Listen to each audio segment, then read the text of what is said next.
Doctor Mishra, मैं आपसे भी ये समझना चाहूंगी, क्या ये भी होना चाहिए सरकार को अभी से, क्योंकि हम यहाँ पर देख रहे हैं स्ट्रैटेजिक जो लोकेशंस हैं उस पर बोट्स हो, मेडिकल टीम्स हो, या फिर फ्यूल, या फिर जो भी एसेंशियल सप्लाईज हैं या प्रीपोजिशन है, उनकी तैयारी उस तरह से करनी चाहिए। जाहिर सी बात है सिर्फ अलर्ट जारी करना तो नहीं होगा काफी। नहीं, वो तैयारी तो जैसे जनरल बंसल ने कहा वो तैयारी होती है। वो तैयारी हमारी स्टेट लेवल पे भी होती है, नेशनल लेवल पे भी होती है। और आप देखिए, आप कितनी आपदाएं आई पिछले वर्ष, वायनाड में जो समस्या आई इतनी, वहां पे भी बहुत गंभीर समस्या थी। यही सब था, उसी बिल्कुल यही, इतना इस लेवल का नहीं था बट इससे थोड़ा सा एक स्केल लेवल था वो। लेकिन वहां पे एनडीआरएफ ने इतना अच्छा काम किया, और उत्तराखंड में भी एनडीआरएफ ने बहुत अच्छा काम किया, कश्मीर लद्दाख में भी बहुत अच्छा काम किया। पोस्ट डिजास्टर के लिए तैयारी पूरी है। डिजास्टर को प्रिवेंट करने के लिए क्या हम कुछ कर सकते हैं? प्राकृतिक आपदा को बचाने के लिए केवल हम ये कर सकते हैं कि क्या उसको स्टिमुलस दे रहा है इस तरह की घटना के लिए। और हिमालयाज वैसे भी अनस्टेबल ये रॉक्स हैं यहाँ पे, ये कच्ची हैं। तो यहाँ पे इस तरह का जो लैंडस्लाइड जब होता है तो ये देखिए ना कितना उसमें वो आ रही है, मिट्टी आ रही है उसमें वो नहीं है कोई बर्फ के वो सिल्लियां नहीं आ रही जैसा स्विट्जरलैंड में तो पूरे ग्लेशियर हैं, वो बर्फ से ढके हैं, वो स्टेबल हैं थोड़े से। ये हमारा जो हिमालय जो रेंज है, हाँ, ये अनस्टेबल है।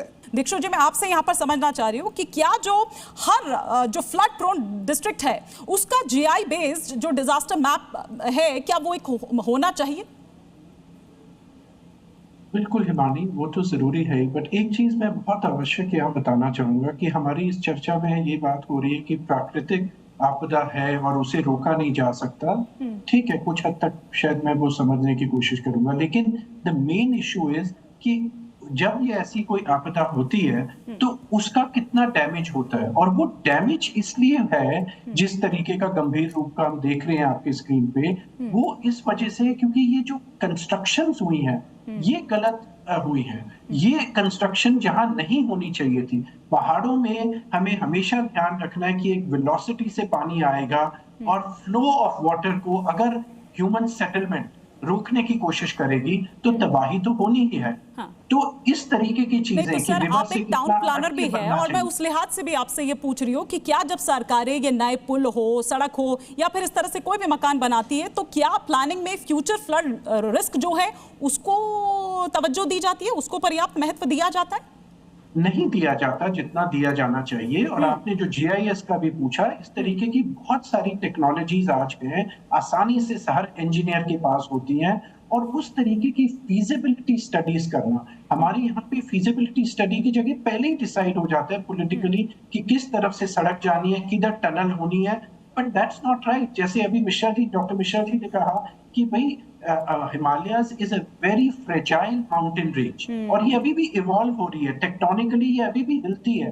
तो देयरफॉर अगर हम इसमें कुछ भी काम कर रहे हैं, चाहे सड़क बना रहे हैं या टनल बना रहे हैं, कुछ और कर रहे हैं, हमें ये देखना है कि यहाँ पे पहले इसकी प्रॉपर इन्वेस्टिगेशन होना, टोपोग्राफी की, सॉइल की, जियोलॉजी की, हाइड्रोलॉजी की, ये सब स्टडीज होने के बाद साइंटिफिक एविडेंस के बेसिस पे। और एक और चीज, ये जो भी स्टडीज हो ये हिस्टोरिकल डेटा पे नहीं हो सकती, क्योंकि क्लाइमेट चेंज की वजह से डेटा बहुत बदल चुका है और वो डेटा इररिलेवेंट भी है काफी।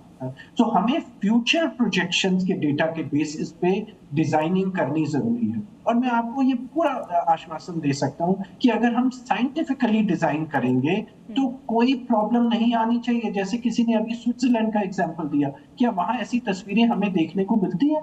सो साइंटिफिकली प्लानिंग जब होती है तो वो रैशनल प्लानिंग होती है। अगर सिर्फ पॉलिटिकल मोटिव से या इमोशनल मोटिव से प्लानिंग होगी तो फिर इसी तरीके की इमोशंस हमें फेस करनी पड़ेंगी। It's a very simple thing.